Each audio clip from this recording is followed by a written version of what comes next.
സർക്കാരും ദേവസ്വം ബോർഡും 100% പ്രതിക്കൂട്ടിലാക്കപ്പെട്ട സാഹചര്യമുണ്ടായിട്ടും എന്തുകൊണ്ടാണ് ഈ വിഷയത്തിൽ ഇപ്പോഴും പ്രതികരിക്കാൻ മുഖ്യമന്ത്രി തയ്യാറാകാത്തത് എന്നുള്ളത് അങ്ങേയറ്റം വിചിത്രമായിരിക്കും.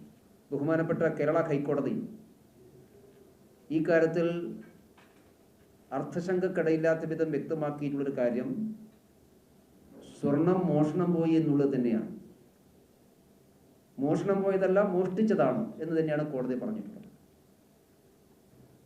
അപ്പോൾ ആ മോഷണത്തിന് നേതൃത്വം കൊടുത്തത് ദേവസ്വം ബോർഡുമായി ബന്ധപ്പെട്ടിട്ടുള്ള ആളുകളാണ് എന്നിപ്പോൾ ഏറെക്കുറെ വ്യക്തമായിരിക്കുന്നു.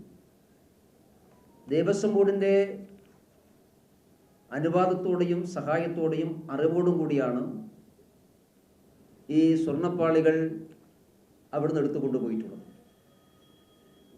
സാധാരണ നിലക്ക് ദേവസ്വം ബോർഡിൻ്റെ സ്വത്തുവകകൾ പുറത്തു കൊണ്ടുപോകുമ്പോൾ ചെയ്യേണ്ട പ്രാഥമികമായിട്ടുള്ള